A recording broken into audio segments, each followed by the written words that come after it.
tour today. Now, it's a policy here right now, Daytona International Speedway, while we're on tour on these ramps, you must not announce that, covering your nose and mouth. Now, I will tell you this much, it's getting awful warm today, so I don't want anyone passing out on tour.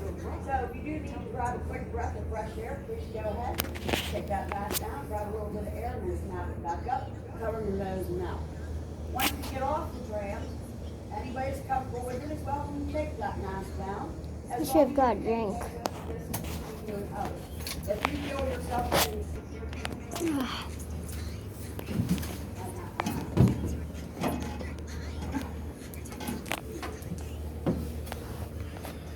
Hey, you wait like the rest of us.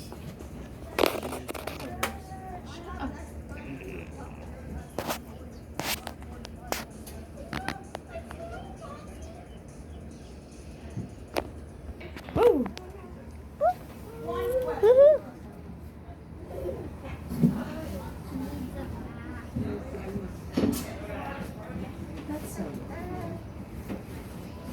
One question for everybody. Come on, we're ready to go. A little bit of enthusiasm, please. You are at a Speedway. You're not sitting in your living room. Are you all ready for your tour? Yeah!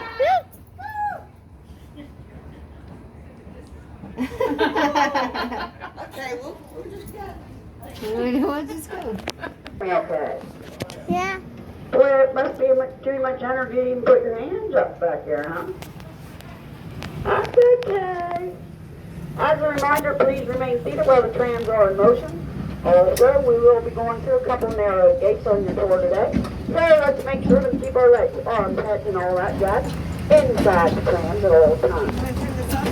We're going up this little hill on the road we call Rim Road.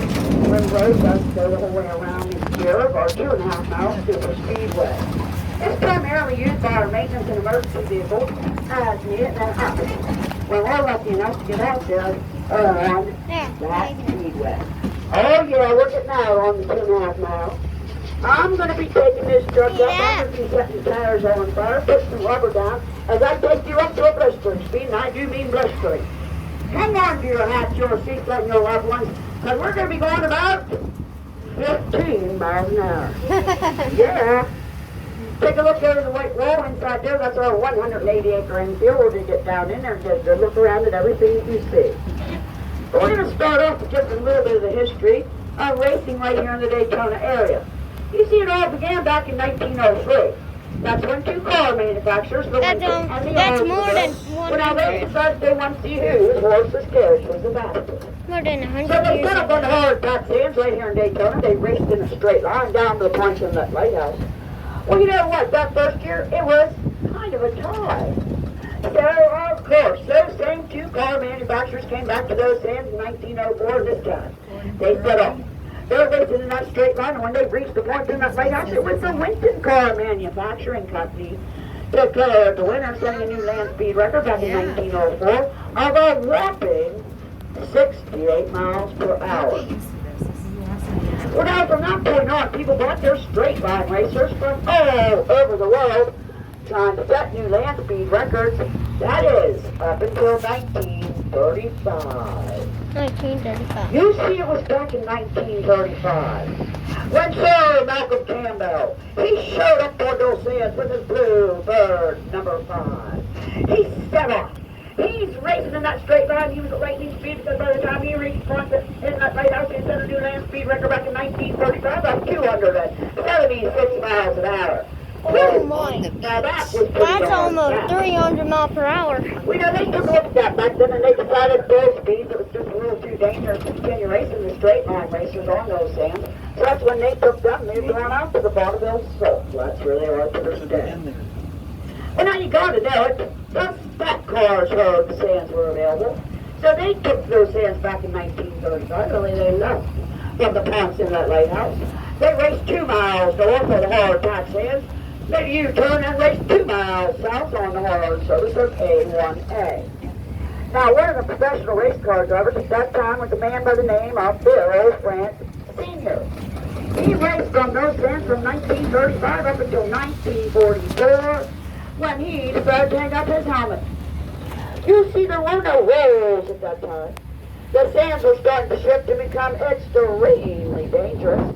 And quite honestly, the professional race car drivers just weren't getting the recognition that they deserved. So he hung up his helmet, he got together with a group of people, and they all went and they sat down on the rooftop of the Streamline Hotel right here in Daytona on A1A. Now, the goal was to come up with some sort of rules. And I gotta tell you something. Looks like It there's took people. them That's several actually years, but chairs, they right? finally did scratch out a set of rules, and in January of 1948, they implemented those rules, and that was the birth of NASCAR right here in Daytona. Well, you know what, Big Bill, you see that Bill Fred Sr. again? Well, he wasn't satisfied there. Oh my goodness, no. This is Because Daytona's he actually had pretty had a cool. dream. Daytona's And actually it pretty was a cool. wonderful dream. He wanted to build a super speedway. He wanted to build something that would be bigger. It would be better. It would be faster, more efficient. And of course, much safer. Now first, he had to find a piece of property that was large enough It to is accommodate definitely a not super speedway. much He more would also safer have to have the because right there's hundreds of quality and crashes quantity of dirt in order for him to be able to build his high back. Well, in 1957, he did finally find this 480-acre piece of property. In November of that very year, he began construction of his super speedway.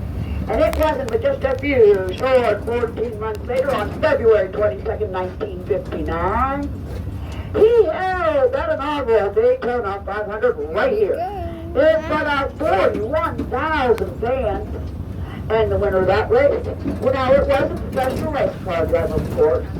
His name, well, it was Lee Petty. I'm not sure if anybody back here will recognize his name, but some of you might recognize his son. His son is Richard the Pig Petty. You see, there's an awful long history of success. Who's Teddy? Richard Petty. Who's that? He's one of the best. So that's just a little snippet of the history of racing here in Daytona up until that inaugural Daytona 500. In the Because right now we're movies, here. like the Dino We're at what we call our King is crossover. based Yeah. on him. Oh yeah, because we're crossing over our backstretch, or super stretch as some people call it. Take a look off to my left-hand side. That's coming out of turn 2 up there. That leads down into our backstretch. Our backstretch, it's 3,000 feet long. And it's actually banked in a total of 3 On the racetrack. Now that 3 degrees banking, well, it's primarily for water runoff. Right underneath. Where's the backstretch leads down into? Well, into Plenty of cars has been driving underneath us. now turns 3 and 4. Plenty of cars have been- Look at it. That's all crashes. The gates are all crashed. You see they're both 3,200 feet long, and they both have that iconic 31 degrees of banking. That's the 31 degrees right there off to my right hand side. Take a good look at it. How many of you want to take your car out there and try to make it stick on the 31 degrees? Not high up then. Now I'm going to slow down here. If anybody wants to grab any quick shots of the 31 degree banking, you're more than welcome to. I can't stop here and let you get off the train. It would be too dangerous. But as you're looking out there, you see the double yellow line on the pavement? Well, from that double yellow line over to the grass is what we call the apron of our track. Now, no racing can go on down here on the apron of our track.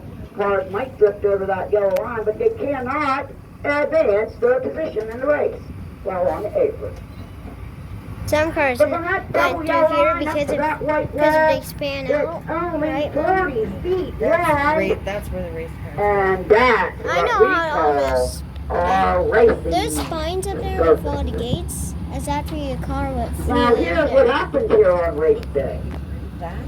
Yeah, it They're does. going to drop the green flag, and when they do, our race car driver's going to push that Oh, pedal. so I thought there When was it goes from through, when cars it does come smashing down into to that it. stretch, by the time they hit 3 and 4, they're going to be at those speeds up to and maybe exceeding 200 miles an hour. And they're running side by side, fender to fender, bumper to bumper. They're swapping paint, vying for position, slicing through the curtain of air, creating a vortex that we call the draft. And every now and then, one of them might just do a little brave and try and make it 3 wide, not 40 feet of racing surface. And sometimes that's going to work. And unfortunately, sometimes it just doesn't. And when it doesn't, one of those race cars might just get up there and bump in. That way it works.